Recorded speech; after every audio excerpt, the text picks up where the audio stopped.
नमस्कार, मेरा नाम है डॉक्टर पूरू धवन और आज इस वीडियो में हम बात करने वाले हैं वेगन डाइट के बारे में कि क्या vegan diet kidney failure patient के लिए अच्छी रहती है या नहीं रहती। इसको हम जानने की कोशिश करेंगे। मगर पहले हम वेगन डाइट को समझने की कोशिश तो करें कि वेगन डाइट वेजिटेरियन डाइट से कैसे अलग है, क्योंकि इंडिया के अंदर 60% लोग 70% लोग हैं ही वेजिटेरियन। अब वेजिटेरियन डाइट में और एक वेगन डाइट में फ़र्क क्या है। वेगन डाइट के अंदर हम कोई भी खाने की चीज़ किसी भी जानवर से नहीं लेते। जैसे वेजिटेरियन लोग दूध लेते हैं, पनीर खाते हैं, मलाई लेते हैं, घी खाते हैं, ये 4 चीज़ें दूध की हम ले लेते हैं, बाकी साथ में सब्जियां होती हैं, दालें होती हैं। मगर दूध की बनी हुई आइटम भी नहीं ली जाती वेगन डाइट के अंदर। तो वेगन डाइट के ऊपर बहुत लंबे टाइम से रिसर्च चल रही है और इसकी रिसर्च के जो रिजल्ट्स आए हैं वो बहुत अच्छे आए हैं, क्योंकि हमारी बॉडी में एक मार्कर होता है जो बॉडी के अंदर इन्फ्लेमेशन के बारे में बताता है, जिसका नाम है टीमाओ।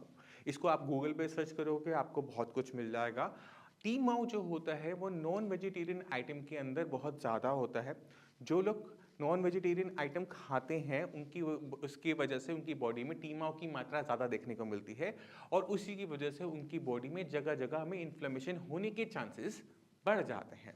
तो अगर कोई हम दो इंसान लें, एक नॉन वेजिटेरियन डाइट पे रहता है और एक प्योर वेगन डाइट पे रहता है, तो एक बहुत बड़ा डिफरेंस ये देखा गया कि जो प्योर वेगन होते हैं उनकी बॉडी में जो टीमाओ के लेवल्स हैं वो कम हो जाते हैं।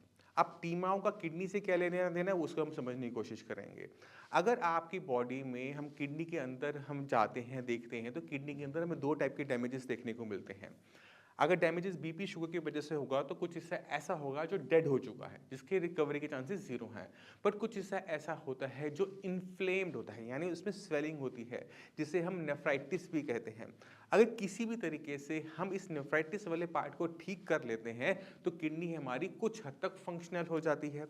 अगर हमने किडनी के उस पार्ट में से इन्फ्लेमेशन खत्म करना है तो हमें दो तरह की चीज़ें चाहिए होती हैं। पहली है कि हम मेडिसिन से उसको सबसाइड कर दें, दूसरा है कि वो स्वेलिंग दोबारा ना आए। अगर स्वेलिंग हम दोबारा ना आना चाहते हैं तो हमारे पास सबसे अच्छा तरीका ये होता है कि हम खाने को ही मेडिसिन में कन्वर्ट कर लें। तो अगर हम खाने पीने में थोड़ा सा बदलाव कर लेते हैं कि हम जो नॉन वेजिटेरियन थे या ओमनीवोरस थे, वेजिटेरियन थे, उससे हम प्योर वेगन में कन्वर्ट हो जाते हैं, तो हमें सबसे बड़ा बेनिफिट हमारे टीमाओ लेवल्स में देखने को मिलता है कि बॉडी के अंदर इन्फ्लेमेशन पैदा होने के चांसेस कम हो जाते हैं। अब जब हम वेजिटेरियन या फिर हम वेगन की बात करते हैं तो वेगन लोगों को लेकर बहुत सारे डाउट रहते हैं कि इसमें खाने में प्रचुर मात्रा में विटामिन डी या बी 12 नहीं होता, बॉडी में डेफिशिएंसीज पैदा होनी शुरू हो जाती हैं। ये बात सही भी है। अगर हम प्योर वेगन खाने पे जाते हैं तो हमें सबसे बड़ी चीज़ हमें देखने को क्या मिलती है कि उन लोगों के अंदर जो प्योर वेगन होते हैं विटामिन डी और बी 12 की डेफिशिएंसी देखने को मिल रही है। मगर हमने करना क्या है, हमने उस चीज़ का ध्यान रखना है। अगर हम प्योर वेगन डाइट पे जा रहे हैं जहाँ पे हमने दूध, मलाई, मक्खन, घी भी बंद कर दिया है, वहाँ पर हमें कुछ और पौष्टिक वाली चीज़ों को बढ़ाना पड़ता है। जैसे अगर हम उन पेशेंट के अंदर हम अगर दालों की मात्रा को बढ़ा दें तो हमें उसमें बेनिफिट देखने को मिलता है। दूध की जगह अगर हम सोया दूध दे दें तो हमें उसका बेनिफिट देखने को मिलता है कि हमारी जो दूध की रिक्वायरमेंट है, कैल्शियम की रिक्वायरमेंट है, वो सारी की सारी पूरी होनी शुरू हो जाती है। आप दूध को, गाय के दूध को आप सोए के दूध से कंपेयर कर सकते हो, इतनी दोनों में ताकत होती है। तो आपको बस अपने खाने पीने की आइटमों को बदलना होता है। जैसे आपने पनीर खाना है तो पनीर की जगह आपने टोफू ले लिया, दूध की जगह आपने सोया मिल्क ले लिया। तो वेगन डाइट हमें करने से हमें बेनिफिट देखने को मिलता है कि पेशेंट की टीमाओ लेवल्स में फ़र्क आ गया।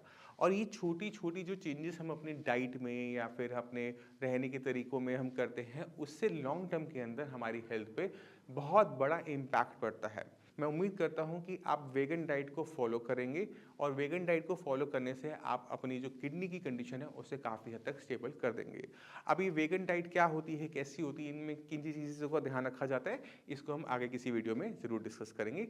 तब तक के लिए मैं आपसे अभी से चलने की आज्ञा चाहूँगा। मिलते हैं अगली वीडियो में। नमस्कार।